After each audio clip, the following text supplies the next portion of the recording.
Good afternoon, ladies and gentlemen. It is Tuesday, September the 1st, 2020. Holy Mackinac, what happened to August? And you have tuned in to the Rebel News live stream. I'm David Menzies. My lovely co-host is Sheila the She-Devil Gun Reed out in northern Alberta somewhere. And Sheila, how you doing, my friend? I'm great. September just snuck up on me. Are the kids going back to school in Ontario this week, or is it do they go back after the long weekend? Well, normally it is indeed the day after Labor Day, which would be exactly 1 week from today. And Sheila, if you can imagine, I don't know what the situation is out in Alberta, but all the teachers' unions here in Ontario, and I think I want to do a commentary on this and just throw the clips of the rotating teacher strikes that we had just 10 minutes before Wuhan virus kicked in. They are saying we're not ready. I mean, first of all, imagine that, Sheila. We're not ready. I remember the gauntlet coming down on St. Patrick's Day. We go from St. Patrick's Day to Labor Day, and we're not ready yet. This is all about, in my view, teacher, and we can get into this later, but it's teachers' unions having a philosophical, ideological disagreement with a conservative government, such as it is, in power. And it's all about them making an issue with going back to school based on safety, when really we know from the statistics in terms of who's getting infected, in terms of who's dying, that this is not affecting people under 20, Sheila. And it is just, I think, a grotesquely irresponsible way for these teachers' unions to attack this provincial government and to extend something that, like I said, this goes back to mid-March. You'd think everything would have been ready, and apparently not. So shame on the teachers' unions. Not necessarily all the individual teachers, although there are, and by the way, it's a sad point of view, it's a sad reality rather, Sheila, that those teachers who think right of center, and I've met them, and they've approached me. They're out there, there's lots. But they can't go on camera. They cannot vote because it's a mob rule with these leftist progressive unions, and it's a career-limiting move. It is a disgrace. But what I think usually by now you're telling people what it is we're going to do. I went off on a tangerine, folks, about teachers and teacher unions, but you're going to tell us what we're trying to accomplish here, Sheila, and maybe you can fill me in on what the situation is in Alberta. Yeah. Let me start there before I tell everybody what we're doing, because why not? We're already in the ditch. Let's just stay there for a second. It's the same all over, really. Again, good teachers. I know there's lots of conservative teachers out there. I know. I'm at the school all the time for the pop-in. I know who's a conservative teacher and who's not. I know, especially the ones that put their, there's teachers out there who, contrary to Catholic teaching, my kids go to Catholic school, they'll put their pronouns in their email sign off. So I know that you're not a conservative, and I know the ones that are. But in Alberta, they're having a conniption, and it's completely staged, these teachers' unions, because like you point out, they've had 6 months to get their butts in gear here and figure out how to send the kids back to school. And they're saying, oh, well, we need to hire double the amount of teachers because we need to have class sizes cut in half to manage this. They're using the pandemic to get their wish list checked off.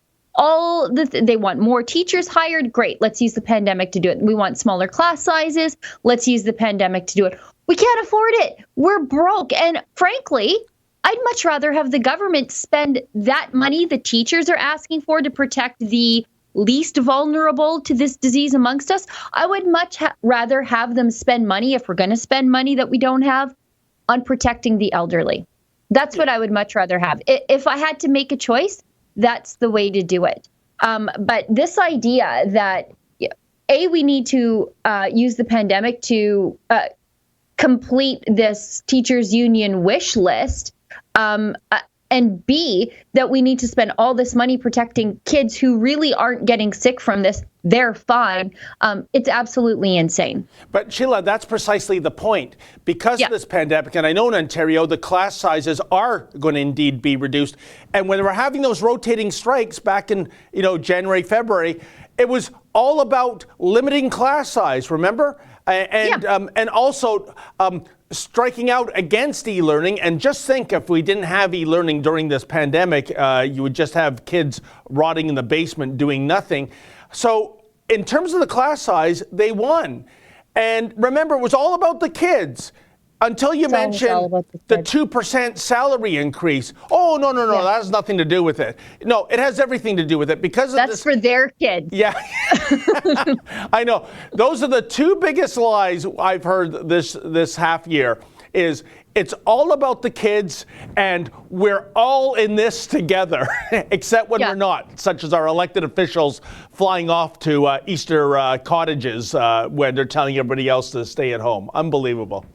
Well, and if I see one of these teachers, these vocal advocate teachers that are so pro-teachers union, don't want to go back to work but want to collect their paycheck while I'm handling the e-learning from home, if I see one of them going into Walmart, I'm going to flip my lid.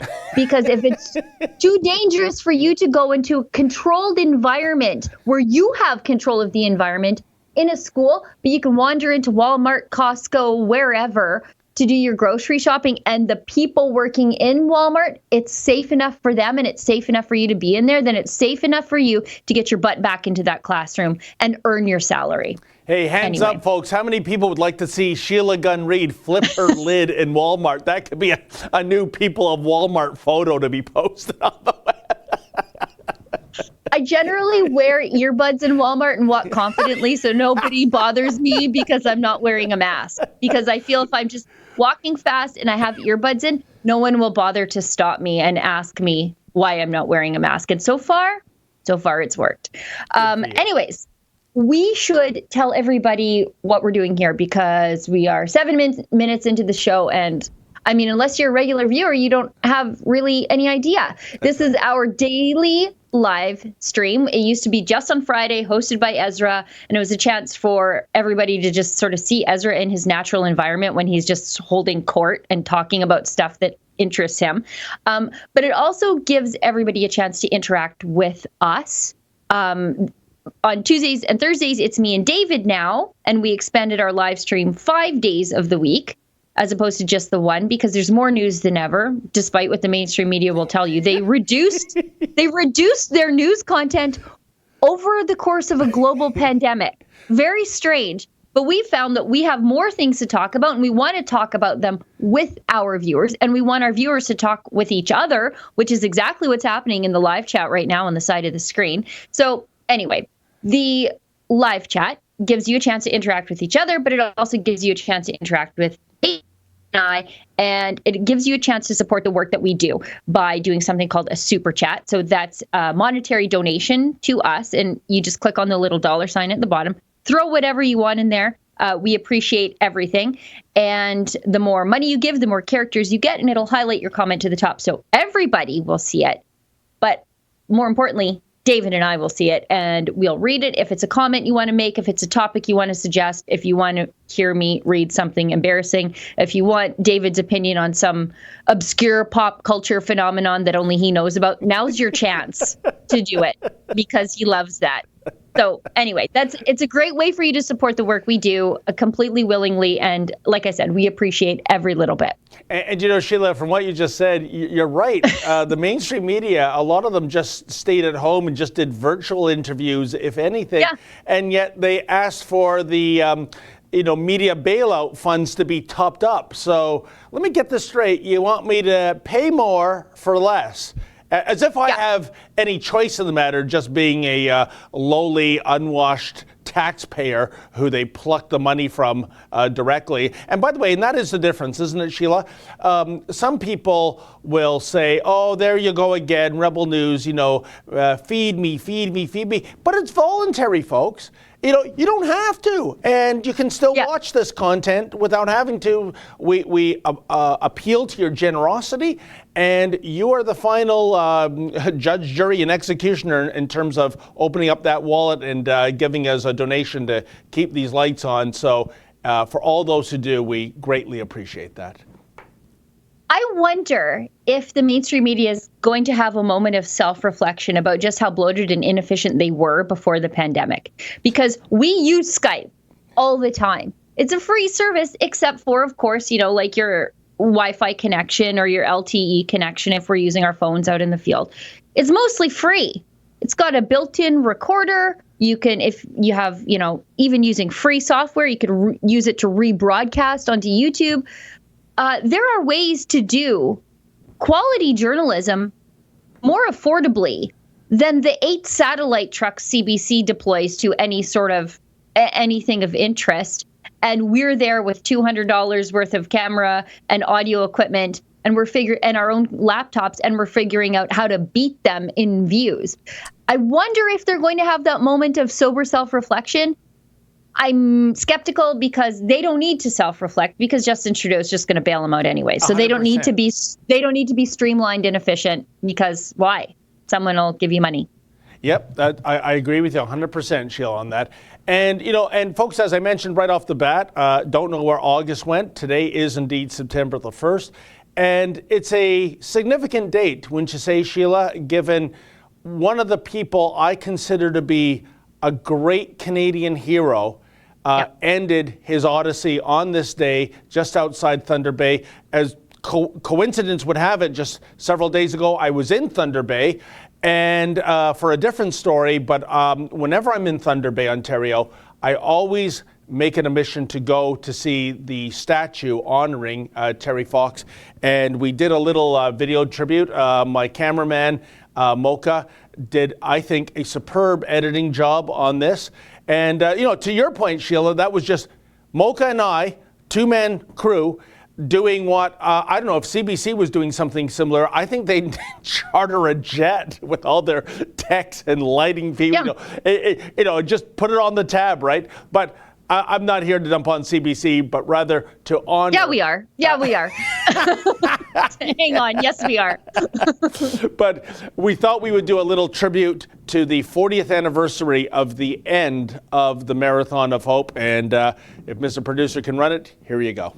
David Menzies for Rebel News here in Thunder Bay, Ontario. Well, folks, it's hard not to associate certain cities with certain things. With Buffalo, it's chicken wings. You mention Calgary, you think of the Stampede, and when it comes to Las Vegas, of course, it's those larger-than-life casinos. But whenever I'm in Thunder Bay, Ontario, all I can think about is Terry Fox. Terry Fox wasn't born here, nor was he raised here, yet it was here on September 1st, some 4 decades ago in 1980, that his Marathon of Hope came to an abrupt and abbreviated end. My goodness, time flies, and 4 decades ago, so did Terry. Terry Fox averaged 26 miles of running per day. That is an astonishing feat, even for a healthy, world-class athlete. Terry started his odyssey in St. John's, Newfoundland, and the intended final destination was Victoria, British Columbia, but alas, it was never meant to be. Originally, I had primary cancer in my knee 3.5 years ago, and the cancer had spread, and now I've got cancer in my lungs, and we got to go home and try and do some more treatment. But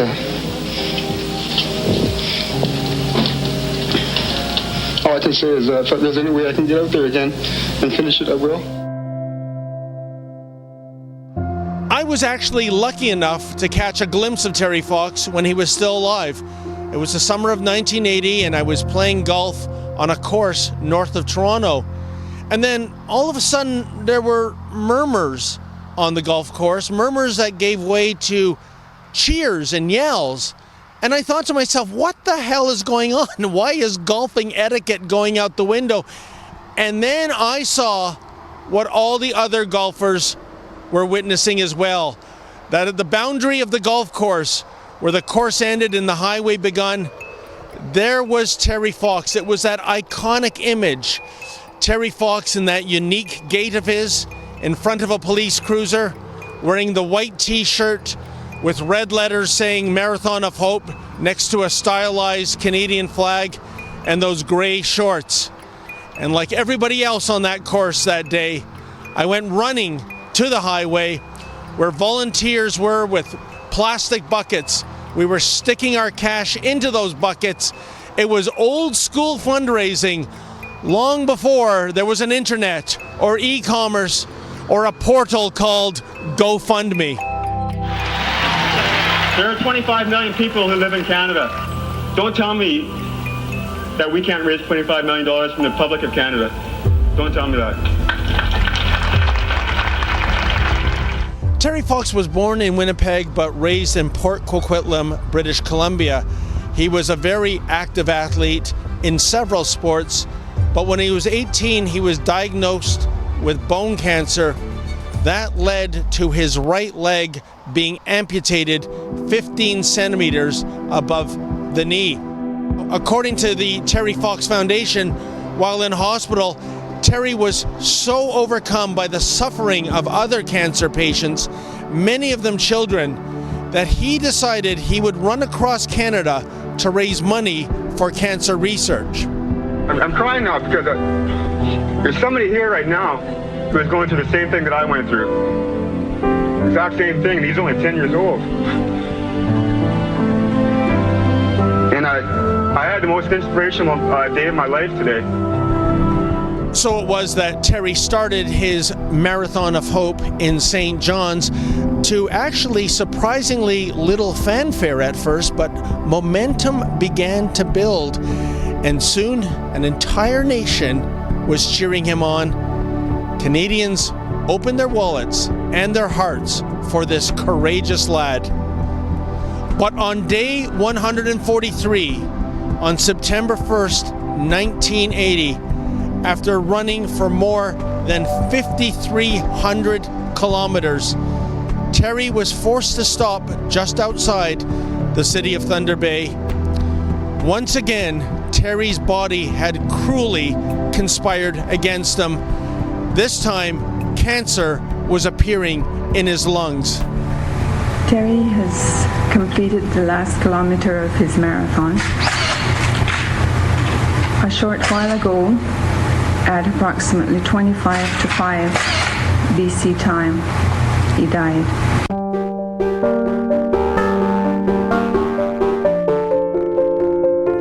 You know, folks, I still vividly remember, as do several Canadians of a certain age, watching that impromptu press conference on TV in which Terry was on the side of a road lying on an ambulance gurney. I remember how much trouble he had holding back the tears. But make no mistake, this had nothing to do with Terry feeling sorry for himself. No, we all knew that Terry was unraveling because he felt he had let a country down, given that he had so many miles to go before he could sleep. And you know, a nation wept with him. And while Terry vowed to get healthy and resume the Marathon of Hope, cancer would prevent him from keeping that promise. Terry Fox passed away the following year on June 28, 1981, at the age of 22. And in hindsight, despite falling 4 provinces short of his goal, Terry Fox, he failed nobody. On the contrary, he united an entire country. It didn't matter who you were, where you lived, what language you spoke. Everybody was rooting for Terry Fox. And his legacy lives on to this day, thanks to the Terry Fox Foundation, which to date has so far raised more than $700 million for cancer research. And folks, that is why I always make it a point when I'm in Thunder Bay to visit this magnificent statue of Terry Fox. I love how the sculptor has Terry looking upward. Is he looking toward the skies or the moon or the stars, or is it heaven? Or maybe he is looking toward an unwritten history, a future where the disease that is cancer is finally beaten. Terry Fox may be gone, but thanks to him, hope, as always, abounds. For Rebel News, I'm David the Menzoid Menzies. Yeah, Sheila, they don't make them like that anymore, do they? David, you did such a great job on that video, and we didn't send you to do that video. You just did that video because you happened to be there, because that's the kind of guy that you are. No, it's true. Purely non-political video.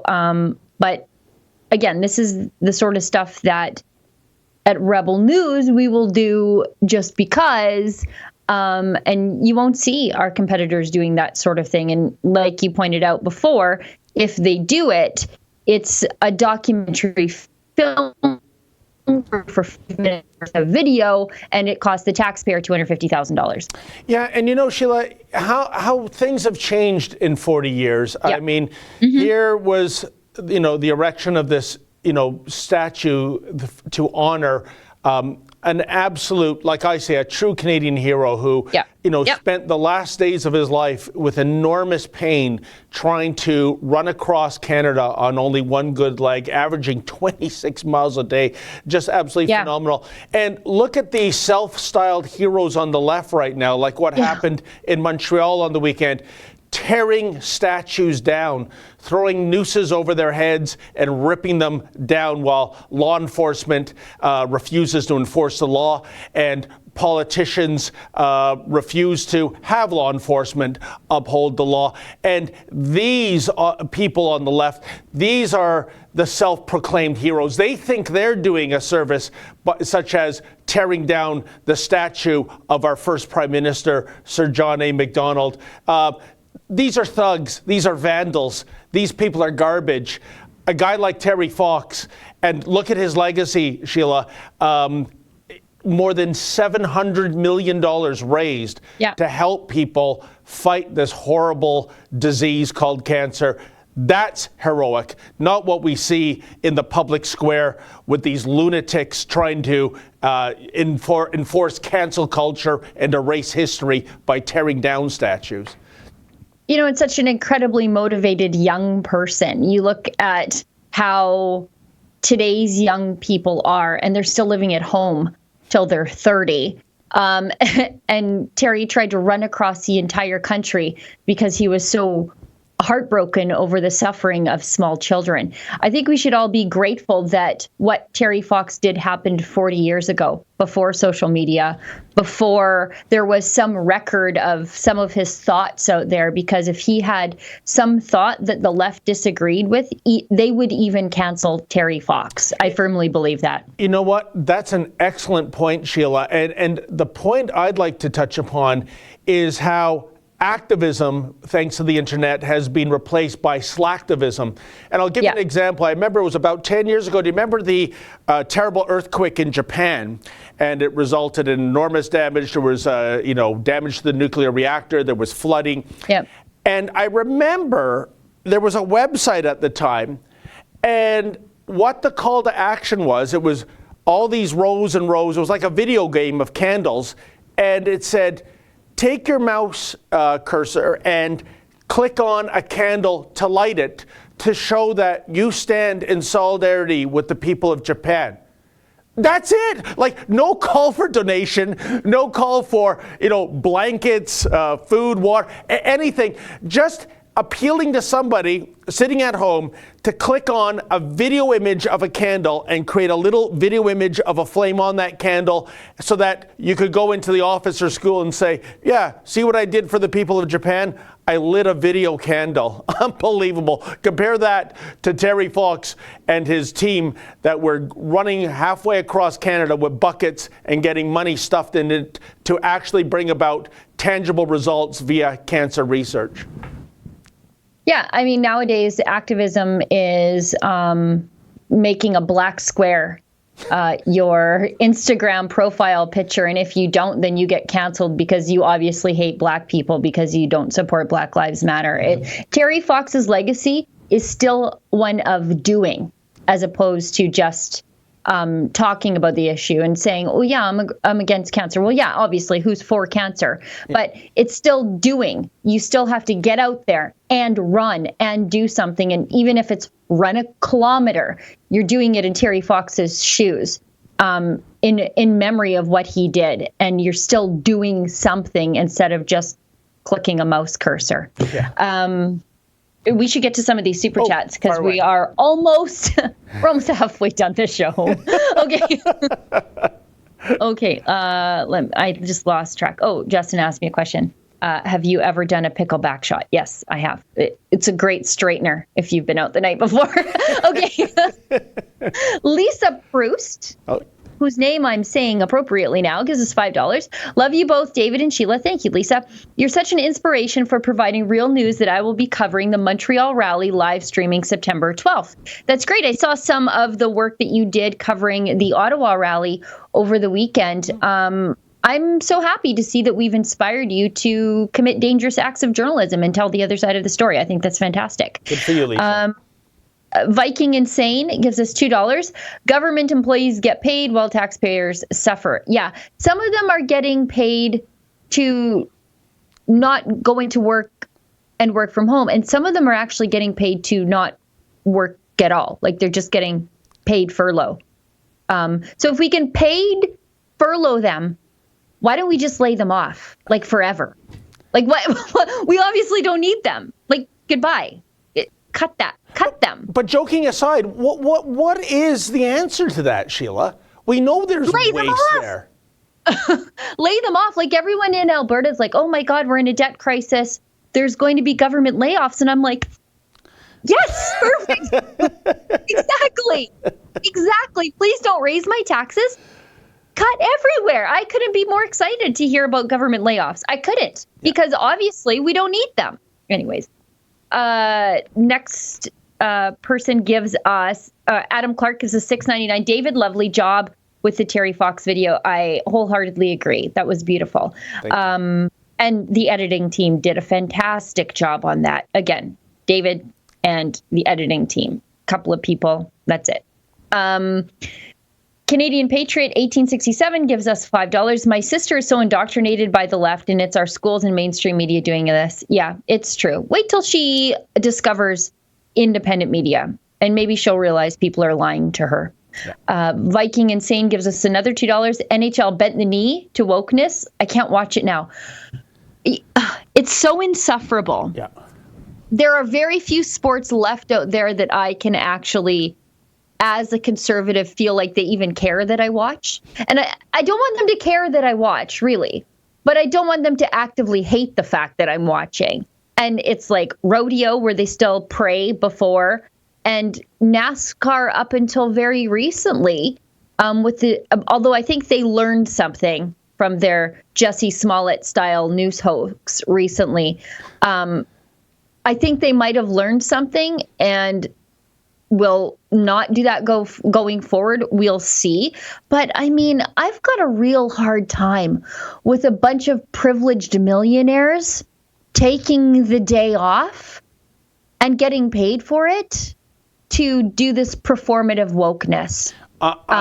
It's ridiculous. I'm with you, Sheila. And there seems to be a massive ignorance amongst those in professional sports and even those in management of professional sports and ownership of professional sports. If we take a look at Black Lives Matter as a statement, of course Black Lives Matter, all lives matter, but you've got to separate the statement from the actual organization, which is rooted in Marxism and which preaches anarchy. And do they understand the difference, or is it one and the same to them? And when, and I share your thoughts, Sheila, that it is so hard to watch sports. I got to tell you, I haven't watched any sports this year, aside from the third period of Game 5 of Leafs in Columbus, I felt it was my duty as a Leaf fan to go down with the ship like a captain to see what the Leafs do so often, which is disappoint. But even then, I had to listen to the crap from the general manager, Kyle Dubas, saying it was his regret that we didn't have more black players on the team. Now, of course, I'm not against black players on the team, but I support people of merit. I don't care what color you are, playing hockey, basketball, football, whatever. But for him to say that, and Sheila, that goes against the preachings of Martin Luther King. He wasn't about, having affirmative action in there, about having people who weren't qualified attain positions just because of their skin color. He was colorblind that way. He believed in a meritocracy. So when I see this manager say something like that, it is so ludicrous given that under the same corporate ownership, Maple Leaf Sports and Entertainment, is the Toronto Raptors. And I'm guessing the Raptors roster must be at least 70% black. Would you ever have a general manager for the basketball team say, oh, it's so regrettable that I don't have more white players or more Latino players or more Asian players? And to see these multimillionaires, like you said, Sheila, take a knee, and to hear the preachings from the likes of LeBron James, who's a billionaire with a B, talking about what's happening right now with the burning down of neighborhoods in certain cities, neighborhoods that they don't even live in, right? Neighborhoods in which black-owned businesses are being looted and pillaged and burned to the ground. To tell them that this is all about social justice, it's appalling, and it makes me want to stay away from pro sports, period. I can't take the wokeness of it anymore. Well, it's like listening to Cardi B clap her talons and tell us that she wants free Medicare. Great. Go pay for it for somebody. Why do I have to pay for it? You're rich. Go pay for it. You're rich. Why do middle class people and people who want to struggle to get into the middle class all of a sudden have to take this big tax hit because you want free stuff for other people? You pay for it. You're rich. Yeah. Let LeBron pay for it. Let LeBron rebuild some of these neighborhoods that his movement is burning down. Yeah. That's got nothing to do with me. Sorry. I didn't do any of that. They live in mansions in gated communities with armed security, Sheila. Yeah. They're down with the revolution, man, but they're not living in those neighborhoods, let me tell you. And by the way, folks, if you don't know what Sheila Gunn-Reid is talking about with Cardi B, just Google, this will make your afternoon. This is funnier than 10 episodes of Seinfeld back to back. It's Cardi B interviewing Joe Biden.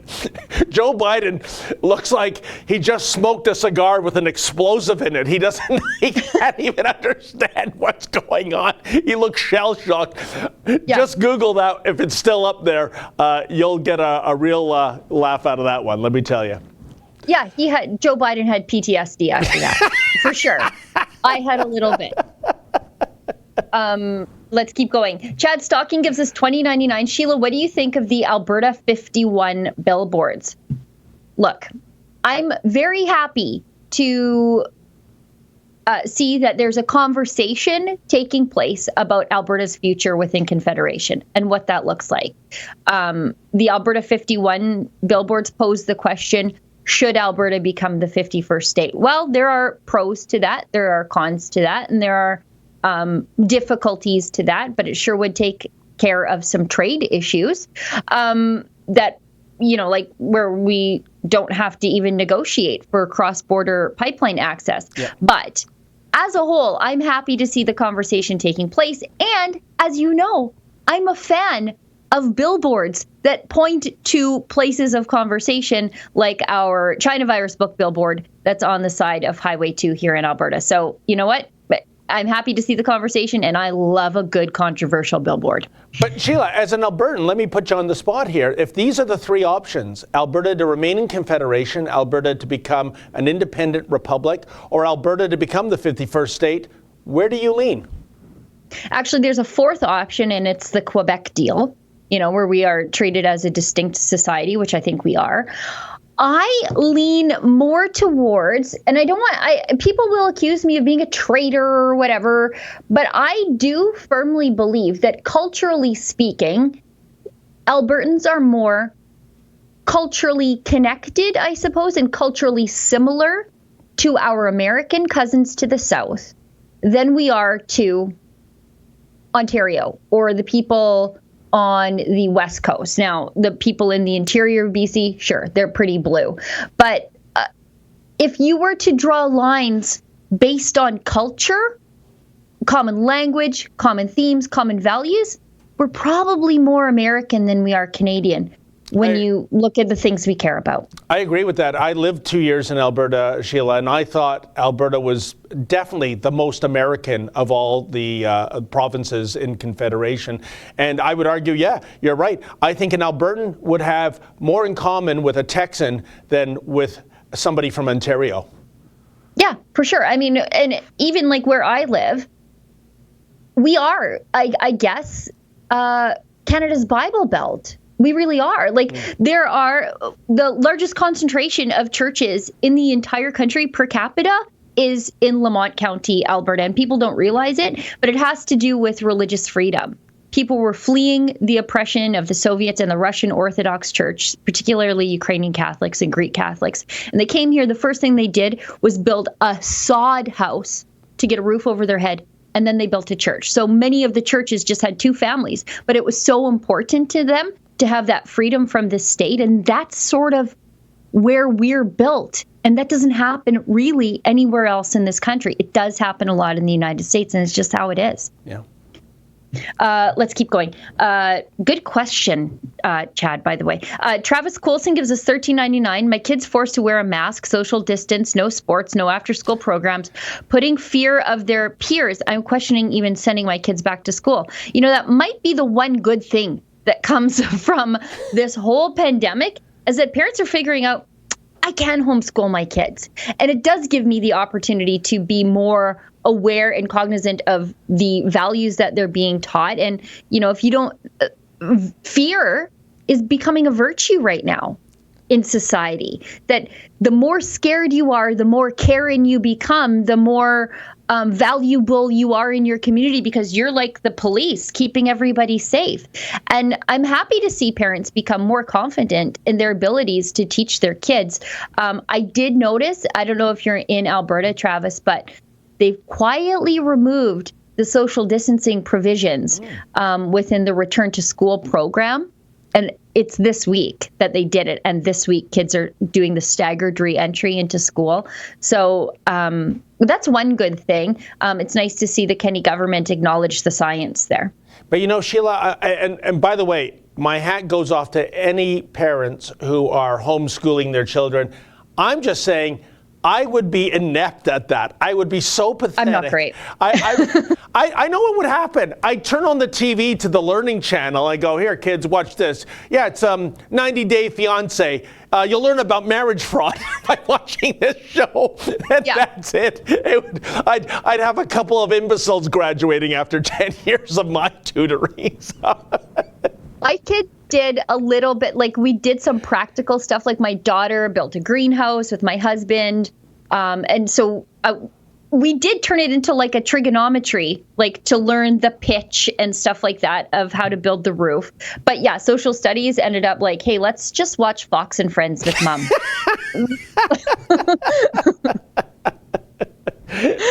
Okay, let's keep going. Dr. No gives us $20. Love your channel from Michigan. Thank you very much. Hillary Waugh gives us $5. Amazing to see the flight from Israel to the UAE, even passing through Saudi airspace. The word peace was written on the plane in English, Hebrew, and Arabic. You know, if Obama had done what 5 years ago I would have said was the impossible, to get these Gulf states and Israel to be firmly working towards peace, I would have said he probably actually deserves the Nobel Peace Prize. Yep. But because it's Trump, nobody seems to care. This just sort of happened in the background. This is historic. It is like something I couldn't even imagine happening 5 years ago. And it's something the mainstream media said, when Trump cancels Obama's Iran deal, the Middle East is going to explode. We're closer to peace than ever before. But they're not happy about this at Foodbender, Sheila, with their glorification of Palestinian balloon terrorism devices. So can't please everybody, I guess, right? Those mental cases at Foodbenders. You know, when you did that story, I mean, I'm joking about it, but I was viscerally mad to see how flippant that woman was about those fire balloons. Yeah. You know, she's putting balloons in her store to stand with Gaza, but the underlying theme of the story is in Gaza, they tie incendiary devices. They're often already on fire to the balloons and then let them up. And then they come and they float the 1 kilometer into Israel, because that's how close Israeli citizens have to live to the terror in Gaza. And because there's a fence, they just let these balloons go over the fence, and they're impossible to deal with, because what do? You shoot down the balloon, well, then it lights a fire where it lands. You let it land somewhere, it lights a fire where it lands. So you never know, and the wind takes them wherever. And I remember we stood on a hill outside of Sderot, Israel, which is like, terror is 750 meters away. That's right. I mean, there's a rebar underneath the playgrounds because they will tunnel up into the playgrounds from Gaza and take kids. There's bomb shelters on every corner. The bus stations are bomb shelters. And I remember standing on a hill and we were doing a story. I think it was me and Efron. And behind me were the burned out fields of the farmers, because it's not in between Sderot and Gaza. It's farmers' fields. It's the food. They're growing food. And a lot of that food ends up being shipped into Gaza because for some reason they don't grow their own food, even though when Israel pulled out of Gaza, they left behind functioning greenhouses for them to use and grow their own food and take care of themselves, because the Israelis were doing it when they were there. But they didn't do anything with that because they're focused on terror and not on bettering their own lives. And when I say they, I mean the people in charge of Gaza. I see a lot of the people who live in Gaza as victims of the people in charge of Gaza. But the burned out field so viscerally angered me, because I know the blood and sweat and tears that go into farming the land. And for Israelis, being on the land is so important to them, to cultivate the land, to bring life to the desert. It's so important to them that it wasn't just an economic hit for these Gazan monster terrorists to burn their crops. It's a devastating economic hit for any farmer, but the psychological terror that instills on someone whose connections are so deep to the land that they would risk living next door to terrorists to make it fruitful and cultivate it. I mean, it's just monstrous. And so for this radical Foodbender lunatic to stand in solidarity with that, it's evil. It's evil. That's a big, long rant, but it's evil. No, and it's well-deserved, and I can understand your anger from your agricultural roots, Sheila, but these balloons are ingenious in an evil way because they are indeed effective. They are low cost, low tech. And like you said, the carnage they can create, taking out an entire farmer's field, it's despicable. Now, Kimberly Hawkins, the owner of Foodbender, says her balloons are not arson balloons. They're SOS signals to the world to end the brutality that Israel is doing in Gaza. But then in the department, Sheila, of mixed messages, she also posts balloon pictures on her social media, which actually shows terrorists putting together the arson balloons, right? Well, if you're trying to get away from the arson terrorist balloons, why are you posting those photos? And one last thing on that, and you can see it in my report, folks, is that I don't believe Foodbenders is a viable operation anymore. She can't accept debit and credit payments. The banks have abandoned her. The delivery services like Uber Eats, DoorDash, they've abandoned her. She's open for limited hours. I used to cover the food service business for 7 years, Sheila. I know how hard that business is in the best of times. The fact that 80% of new startup restaurants fail within the first 3 years. I personally believe, I have no proof, folks, I'm just throwing this out there, I think this is a front for someone or some group to spew this hatred, and they're just using Kimberly Hawkins as a useful idiot to get this message of vitriol out there. Yeah, I mean, it's just like saying that Omar Khadr's IEDs that he was teaching people to build, they weren't actually explosive devices meant to injure and kill Canadian and U.S. soldiers. They were just like solidarity fireworks with just the people of the Middle East. Yeah, solidarity fireworks that incidentally are designed to take out light armored vehicles. Just incidentally. They don't know their own strength. Let's keep going because I do want to get to an issue facing our very brave restaurant, Buffet Royale. Oh, yes. We'll get to that, but I want to whip through some of these super chats. Okay. Oh, God, this is a good question, Kurt. And I actually have given this some thought in my life, which tells you what I do with my spare time when I'm alone on the treadmill. Okay, Kurt, 123 gives us $20. Wrestling question here. Oh. Clearly, Trudeau and Obama hate their own countries and are the tag team heels. Teresa Tam is the ringside manager. She's the Miss Elizabeth? No, she's the scary Sherry. Okay, anyway, who would David send against them for a Patriot SmackDown? David, you go first, and then I've got one. I think one of the most devastating tag teams of all time was Demolition. And they had a finishing move that... Axe and Smash. Yeah, that's right, Axe and Smash. And they had a finishing move that resembled, I don't know, something I think that's best described as a human guillotine, right? So that's my number one choice, Sheila. How about you? Okay, I've given this some thought.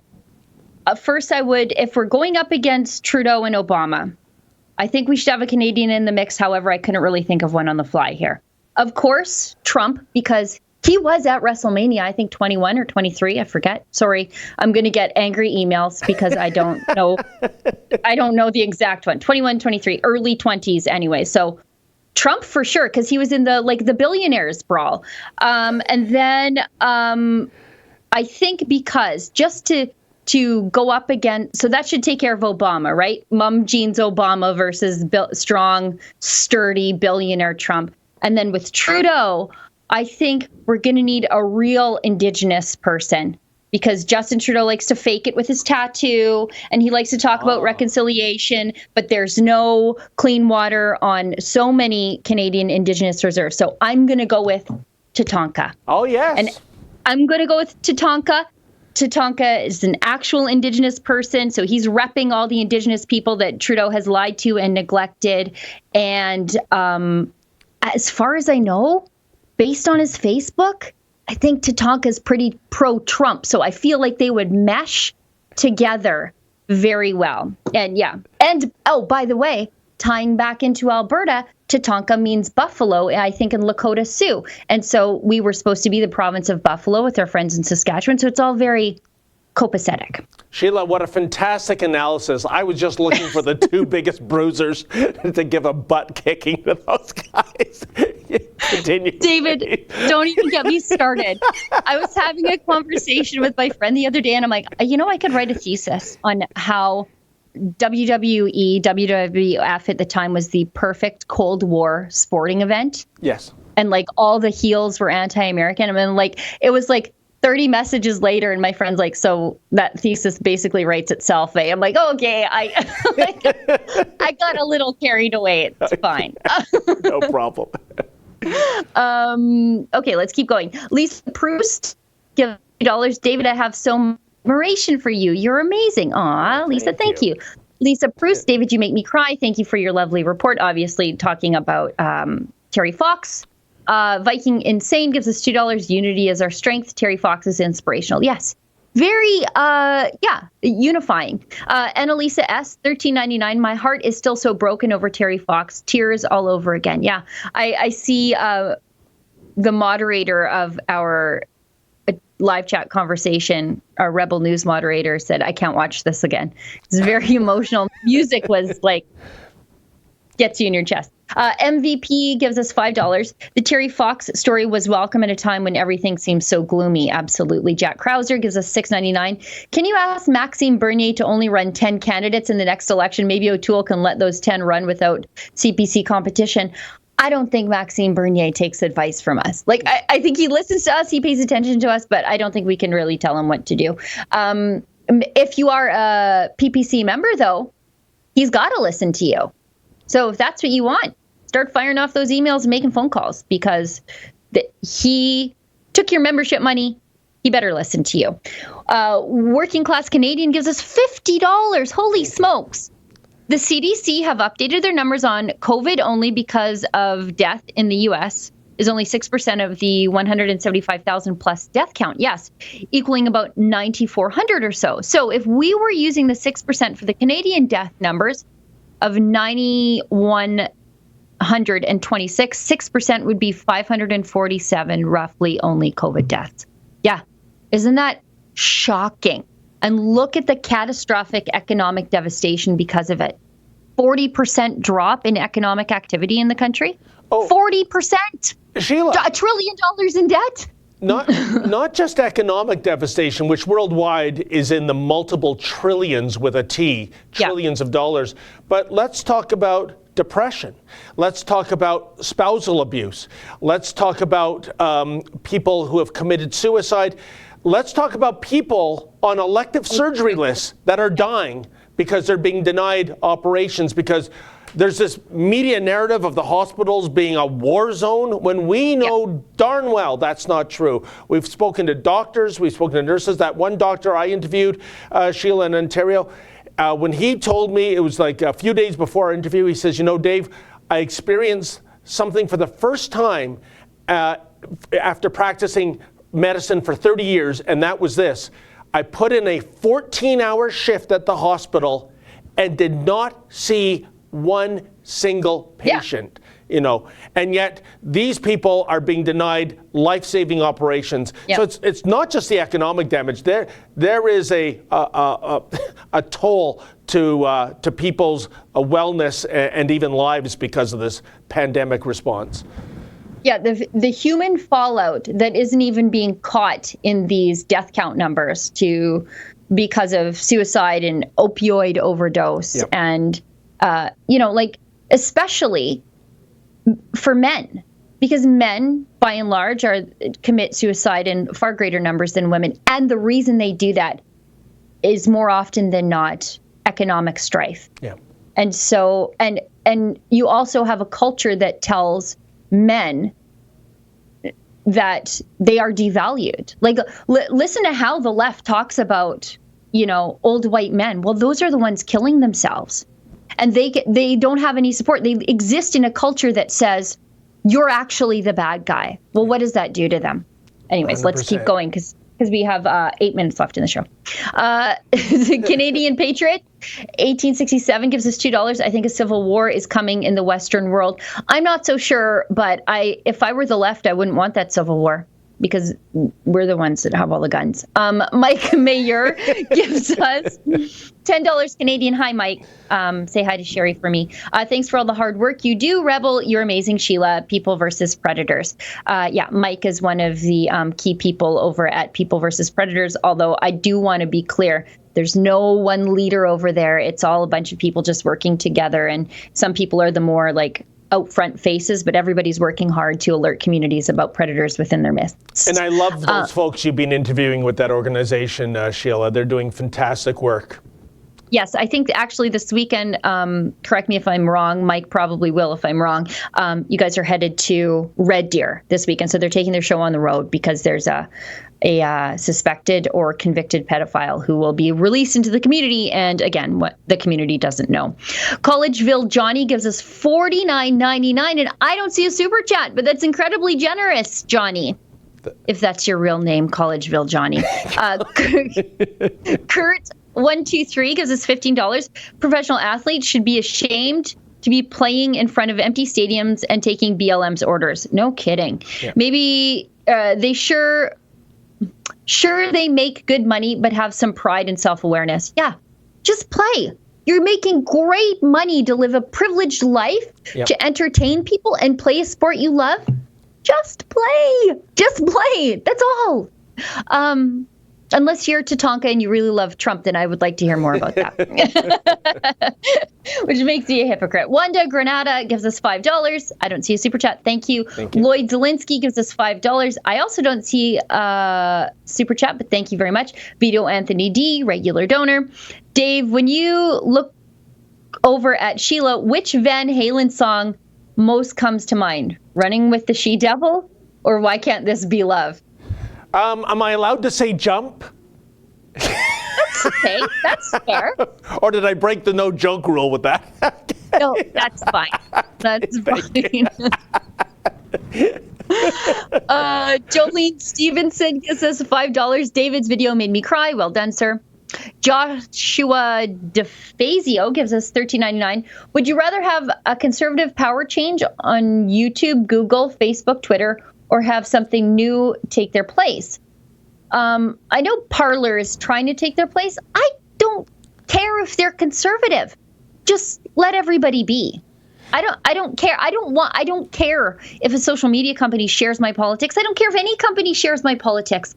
But don't run me off the lot because I don't share your politics. But Sheila, wouldn't it be great to see some tech billionaire who does lean right of center, who does, and only because this is somebody who swears by the First Amendment and believes in freedom of speech, start a competing portal that isn't all about deplatforming people, canceling ideas. Wouldn't you just love to? I mean, surely there's got to be somebody out there in the world with mega bucks, more money than they need for more than 1,000 lifetimes, that would like to, start a new version of a Google or a YouTube or a Twitter that isn't beholden to political correctness. Well, yes, but that first, Trump has to trust bust Google. Yep. Because you can't get eyeballs on what you're trying to do. You cannot be found in the algorithm. You won't be on the Google Play Store unless you play by Google's rules. So you got to trust bust Google. That has to happen first before anybody else can come into the space. And you know what, Sheila? I think in the coming decade, this is going to be one of the most important discussions. Who is controlling free speech in the cyber public square, if you will? And Google, I think, is playing with fire if indeed Trump does get reelected, and I surely think he shall.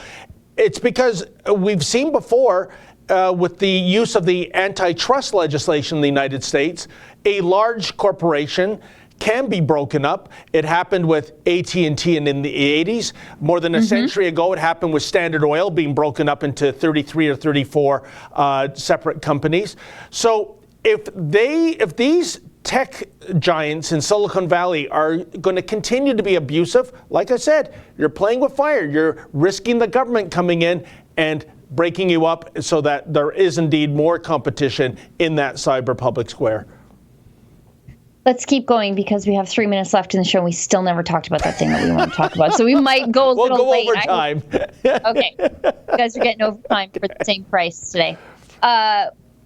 Unjust Untrudeau gives us $5. David, why doesn't Dubas himself step down so the Leafs can hire a diverse GM instead? You know what? That is just so beautiful because they always talk that way, right? You know, why?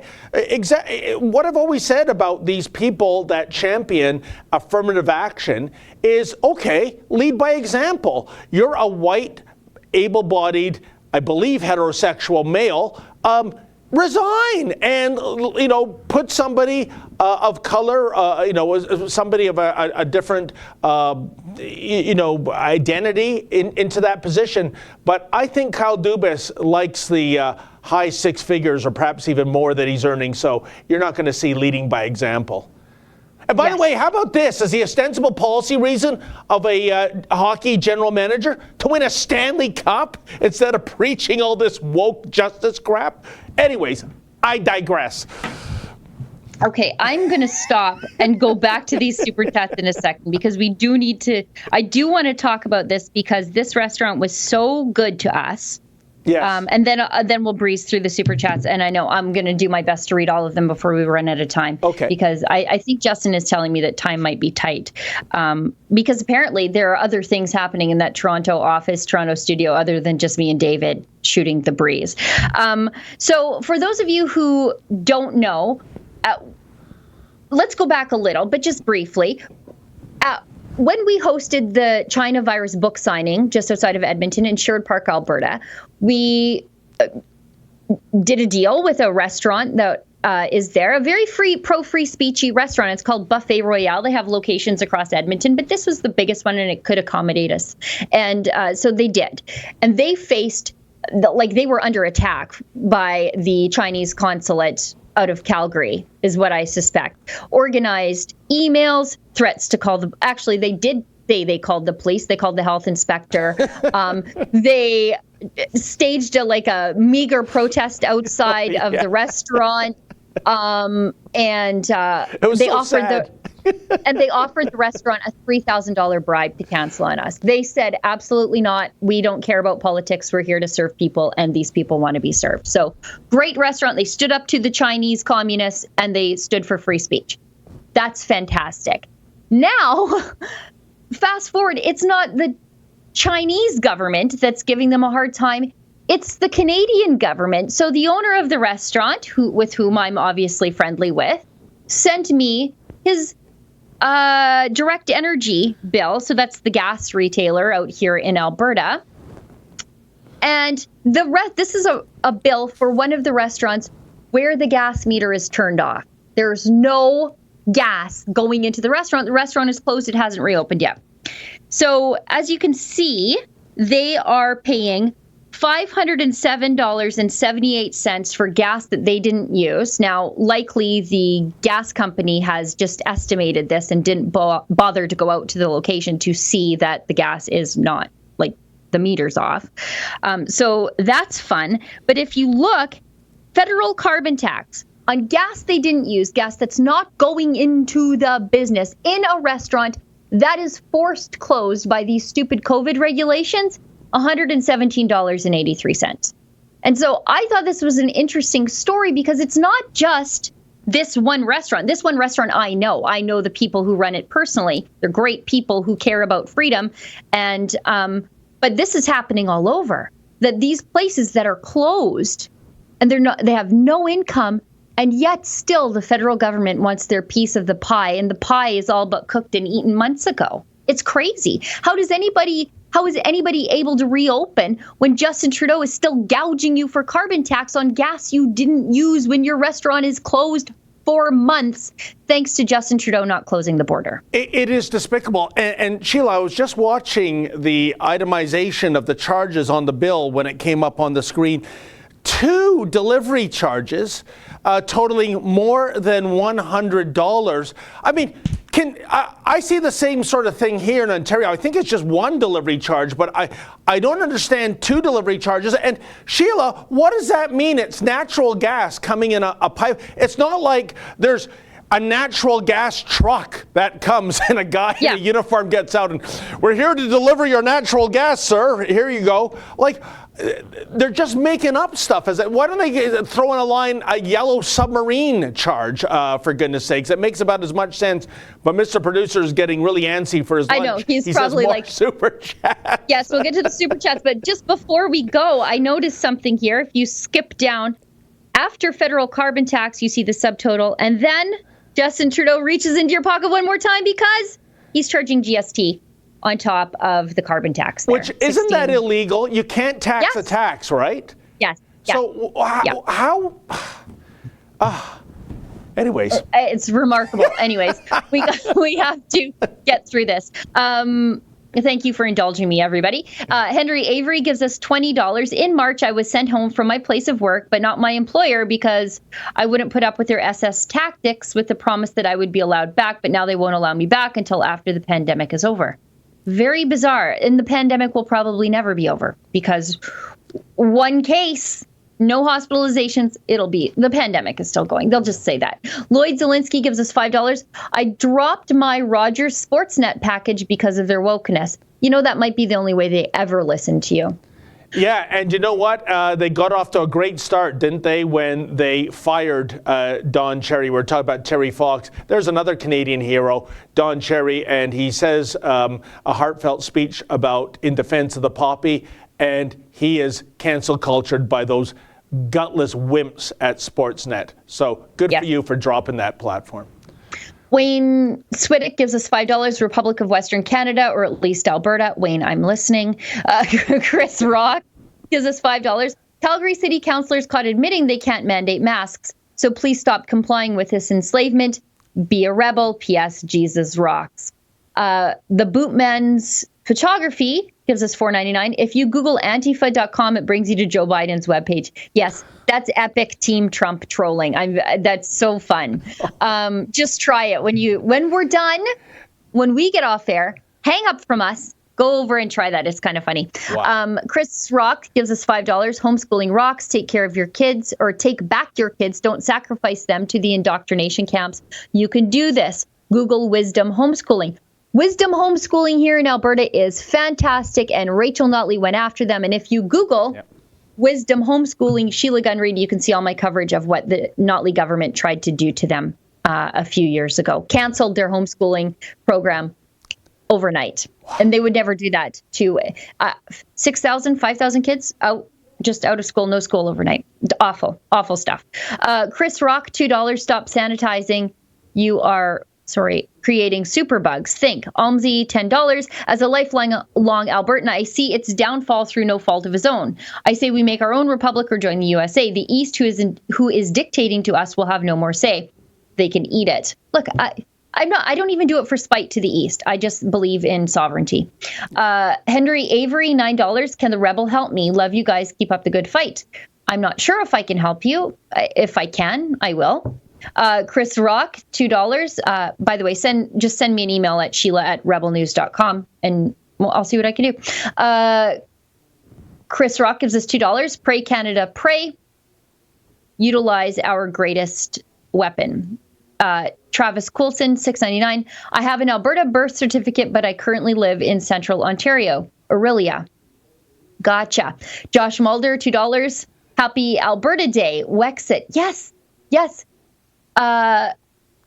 Jason Kenney, I think he changed Labor Day to Alberta Day, which I think is fantastic. Rachel Notley won't like that one. No, suck it, commies. Maria C. gives us $5. Maxie Glad gives us $10. Joshua DeFazio gives us $13.99. Should there be a conservative power change on sites? Okay, yeah, we already read that one. Mark Walker gives us $5. Nothing inelegant to say, so I support those who do. Pink Phoenix Nails gives us $5. Oh, Pink Phoenix Nails gives us $5, and she says, I have nothing inelegant to say, so I support those who do. Are you saying I'm inelegant? Because that's the nicest way of saying that I'm inarticulate that I've ever heard somebody say. So I'm just going to adopt that phrase to describe myself. Some people call me a redneck. I'm going to say I'm inelegant. Mike Mayer gives us $5. Yes, Red Deer this weekend. Side note, the plot has thickened around the Barry Odenbach situation. It involves Trudeau now. Sherry will email it today. Perfect. Thank you, Mike. Kurt123 gives us $10. I like the Trump Tatanka team. I knew you would. I also just realized Theresa Tam has more muscles than Obama, so make Obama the ringside manager. He's the scary Sherry. Seriously, can that guy just go away? Well, yes. Dentor59 gives us $10. Tear down Papa Trudeau's statue for crimes against Western Canada. And we're all caught up and we're 7 minutes past the hour. Thank you so much, everybody, for your generosity. That was a lot to get through those super chats, but we appreciate every little bit. Yeah, hey, what a fantastic show to kick off the month of September. I can't believe how time is flying, Sheila. And so thank you so much. And thank you to Mr. Producer Justin making all the visuals happen. And an extra special thank you to everybody that tuned in, especially those who gave those super chats. You're the reason why we can keep these lights on and bring you that other side of the story. So until Thursday, you'll see the big boss man himself, Ezra Levant. He'll be in this chair at this time tomorrow and Friday. But on Thursday, it'll be us again. So thank you so much. Have a great day. Stay safe.